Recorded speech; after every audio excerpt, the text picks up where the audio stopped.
us are having so many crazy dreams these days.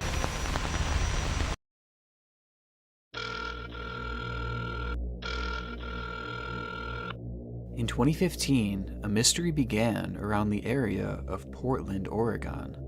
A mystery surrounding a survey that wanted to know about our dreams. A mystery that now, 5 years later, has started again. Please leave a detailed description of your dream at the tone.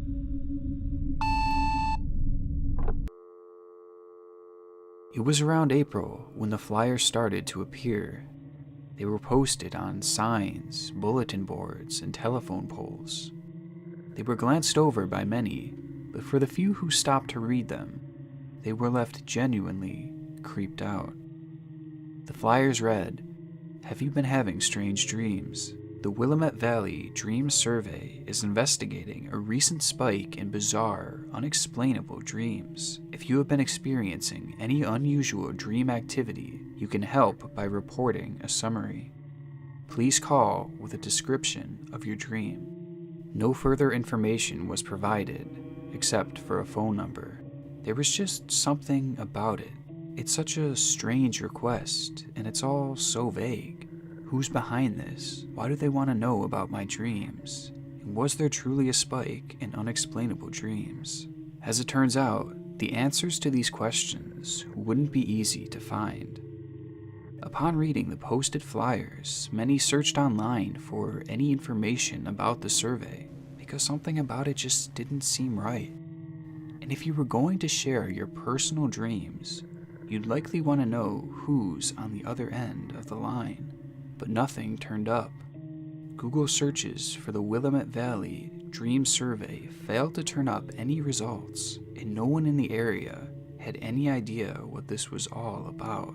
There was seemingly no trace of the survey, except for on these flyers. This is a Channel 2 news brief. Around this time, a few local news sites picked up on the story, with one actually tracking the origin of the telephone number. Strangely, the number had previously been affiliated with a German language immersion program that was based in Oregon, but upon contacting the program, the school director said that the number was no longer in use by them, and that they weren't affiliated with the survey whatsoever. So who exactly that phone number belongs to was still left a mystery. But there was one more big discovery that this article made.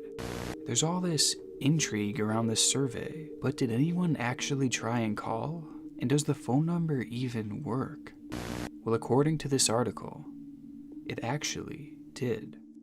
When you call the number, the phone rings for a few seconds before an automated female voice eventually answers. The robotic voice says, Thank you for calling the Willamette Valley Dream Survey. Please leave a detailed account of your dream after the tone. Transcripts or audio from your report may be duplicated in other media. After this, a tone played, and there was nothing but silence. No further information, just silence. Upon telling your dream to this number, you hang up, and that's the end of that. No one heard back from whoever was behind this survey. No one got a follow-up text. They simply now had your dream, and that was that. But all this shows us something very important, that whoever is behind this put in serious effort to set up this automated messaging system, and that the phone number is in fact real and operational. This shows me that this wasn't just a hoax that someone quickly pulled together to maybe creep some people out. Either this was some sort of elaborate, well thought out ARG, or it was actually real. Aside from the Oregon Live article, this case gained its most exposure when it was brought to Reddit. Perhaps in an attempt to find answers, a Redditor by the name of Marcus Yallo snapped a picture of one of the flyers on a telephone pole. This gave the mystery national recognition, with people all over the country being captivated by this off-putting flyer. However, scrolling through this thread, it doesn't appear to have brought forth any actual answers. But there is a reason that I mention this post, and that's because some of the comments. The majority of the comments left behind on this thread consist of people saying that they actually had been having some strange dreams that week, with many stating that they were the strangest of their lives. One person wrote, "I have had 2 dreams that I can remember in my entire life before this week. This week, I've had so many that I've woken up in a full panicked sweat, believing that they were real, very vivid, very strange, and very real. Something is going on, either in the water or the air." Perhaps this was just a strange coincidence, but maybe there actually was some type of increase in unexplainable dreams. But how could it be possible? Despite the interest that this case gained in 2015, its popularity soon died down. There was never any real progress made on solving this mystery, and many just gave up on it altogether.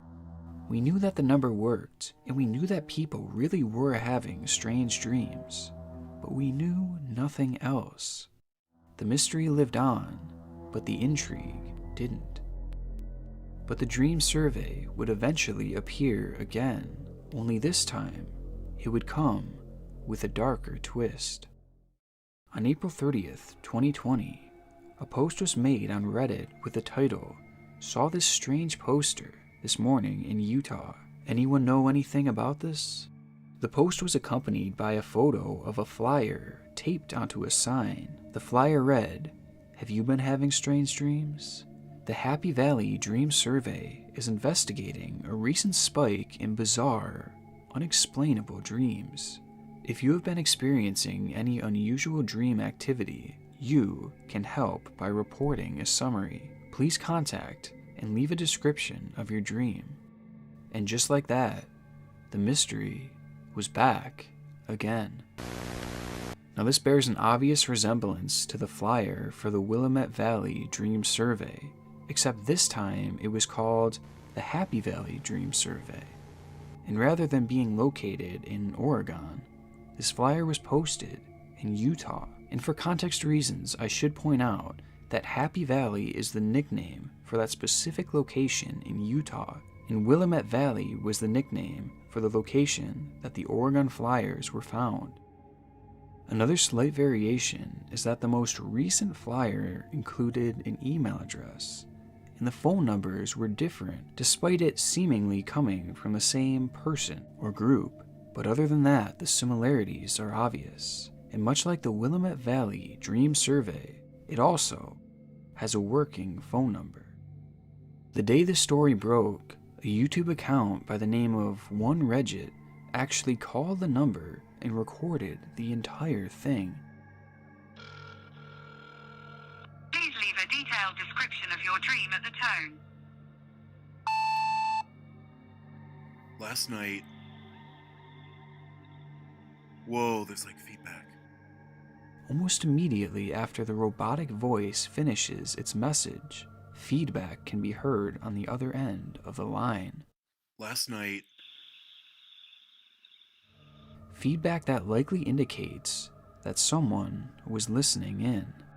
So someone from the survey likely entered this phone call and was listening as he was speaking. Those who called this number claimed that immediately following the phone call, they received a text thanking them for their participation in the survey. Due to how quickly everyone received this text and the fact that it was sent to seemingly everyone who called, it appears to be some sort of automated text. This again shows just how much work must have gone into this if it were in fact fake. But this wasn't the end of it. Those who called also reported that they received a call back from the number, calls that would happen at random hours of the night. The phone would only ring for a few seconds and then quickly hang up, making it all but impossible to answer it on time. Now, much like the original Willamette Valley Dream Survey, there doesn't seem to be any real conclusions on what this survey really is. Some believe that there truly has been an increase in strange dreams, which a quick Google search actually reveals to be true, thanks to the current pandemic. Causing some to have sleepless nights, others are in fact experiencing the very opposite, more vivid dreams. Because of this, some people think that this is actually being done by scientists to gather data, but I do have my doubts about that. Why would the survey be so ominous and so vague? Plus, why would they need to know the specifics?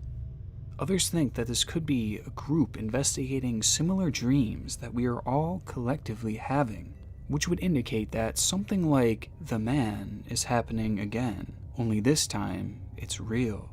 But what would they want to know about our specific dreams? Why would that be important?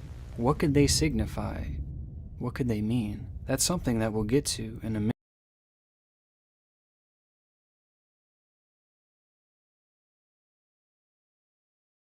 But there's something we have to cover first. Because with every mystery, there are twists and turns. And for the Happy Valley Dream Survey, the biggest were yet to come. On Reddit, users aliensdid9ll and 1Reddit were seemingly leading this whole investigation and were incredibly active in trying to figure things out. Others were chiming in here and there with bits of information, but these two were clearly in it the deepest.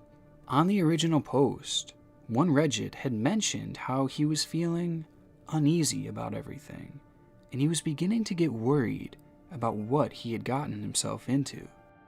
At the time, this was something that did concern me, but ultimately, I didn't think too much of it. But after I had initially recorded this entire video, I woke up the next day to discover that both of these users had disappeared from Reddit.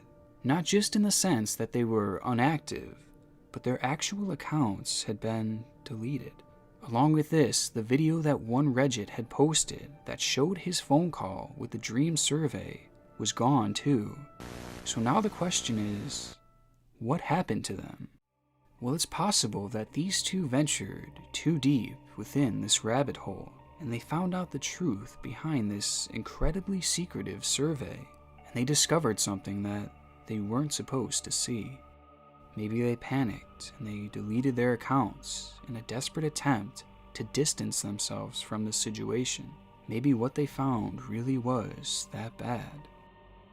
After their disappearance, multiple posts were made questioning their whereabouts from people who were genuinely invested in this mystery, and also for those who were just worried about the two. But the people who made these posts were met with threatening messages from anonymous users. Some of these threats were, "Trust me about the dream studies. Don't look into it any further."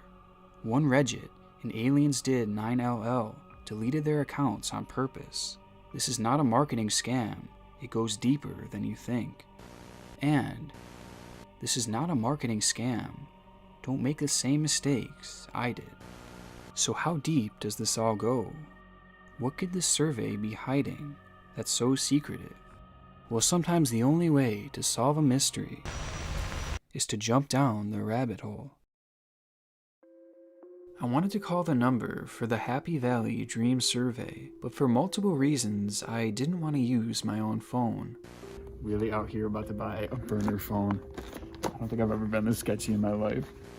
We got the goods.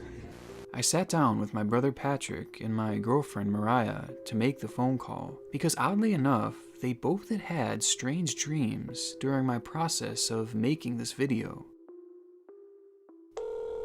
Here you go. Please leave a detailed description of your dream at the tone.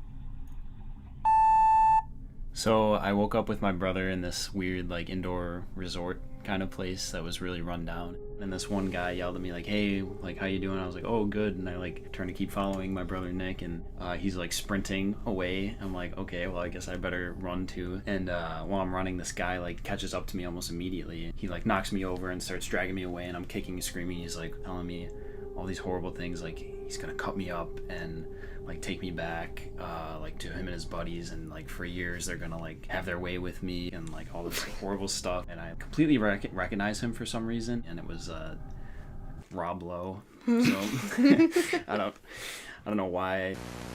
Immediately after our phone call had ended, I received a text from the number thanking me for my participation. Okay, but right after we hung up, we got a text message. This confirmed to me that these initial messages were in fact automated.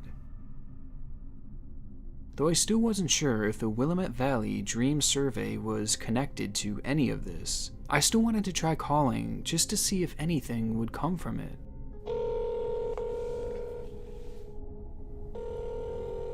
We don't even know if this phone number is active. That's the craziest part. Thank you for calling the Willamette Valley Dream Survey. Please leave a detailed account of your dream after the tone. Transcripts or audio from your report may be duplicated in other media. So last night I had a really horrifying dream about me and my boyfriend. He started like pushing me under the water and I couldn't breathe. In my dream, I just felt like I couldn't breathe and that my lungs were filling up with water. The dream ended abruptly when my boyfriend woke me up. So I was the hero and the villain of that story, I guess. Wow. With both phone calls made, I decided to text the Happy Valley number to see if I could provoke a response. Initially, I texted the number asking who runs this, along with a few other texts to try and get their attention. That night, I heard nothing back. But the following afternoon, I received my first response. The number simply responded, Happy Valley Dream Survey, and nothing else. Immediately, I followed up by asking, what is this for?